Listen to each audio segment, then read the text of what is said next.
Welcome back, everyone. We're back. We're talking about sleep. We're talking about sleep. Second book. It's basically finished, so keep your eye out for that.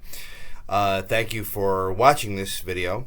If you like it, please like it on the on YouTube, and please subscribe to the channel. Please share this with your friends and family, especially those who may benefit from it, as you'll see in a second.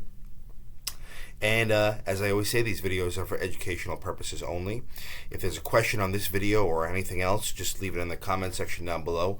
Once a month, which will be next video, will be a question and answer where I answer everybody's questions from the last month or so. So keep an eye out for that. And without any further ado, let's talk about today's topic, which is menopause.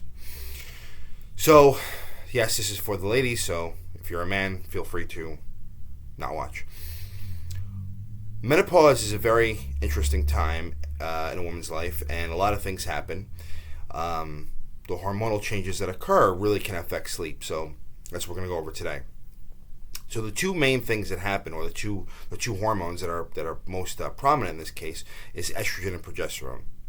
So both of those hormones have a lot of effects in the human body, which relates itself to sleep. So progesterone, amongst its many effects in the human body, is a respiratory stimulant. Okay, estrogen has many effects in the human body. One of those is it gives women a different appearance than men, especially in the realm of fat distribution. So when a woman has, let's say, a risk for sleep apnea, right? Let's say that they're very overweight and they have a very tight airway to begin with that they inherited from their mom or dad. That person may not have sleep apnea until menopause happens.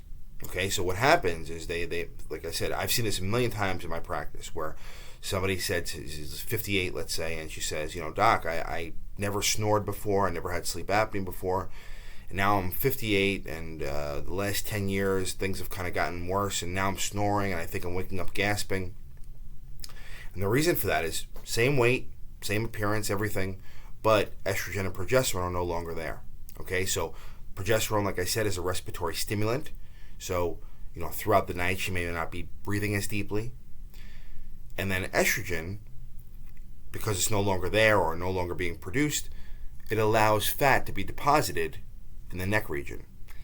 Not, you can't look at somebody and say, oh, that person's postmenopausal, but it's just enough, microscopically, let's say, inside the airway, where it can take a tight airway and make it just tight enough where sleep apnea can happen.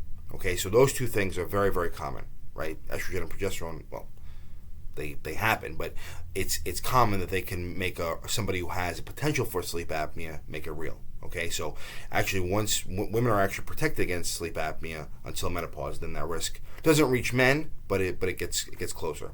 Okay, so that's one thing that happens. The second thing that happens is the hormonal changes also cause hot flashes. Okay, hot flushes is the other name for it, where people may wake up sweating throughout the night. They may wake up with a feeling of heat. Okay, and this can make it very, very difficult to sleep. It can last for years, right? That's also very, very common. Sometimes an OBGYN doctor may prescribe hormone replacement therapy, HRT, and that's definitely a discussion to have with your OBGYN if the symptoms are very, very bad. The problem, though, is there is risk for like cancer and things of that nature. So definitely there is risks and benefits to it.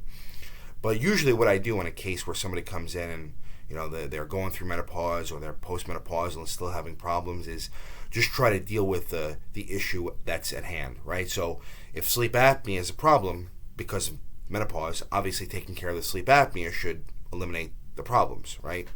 If somebody has poor sleep and it's because of menopause, I'm not going to prescribe hormone replacement therapy, but what I will do is maybe prescribe sleep medications, definitely get them on a program of better sleep habits, okay?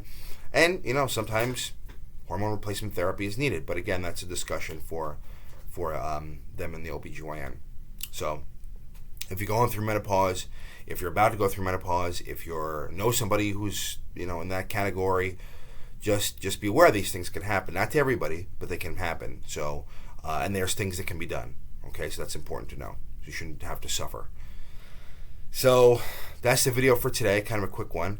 Like I said, next video will be the Q&A, so I'll probably be recording that today or tomorrow. So if you see this and you have a question, you want me answered soon, try to get that in. Otherwise, get it for the next one. All right. So thank you for watching, and until next time, sleep well.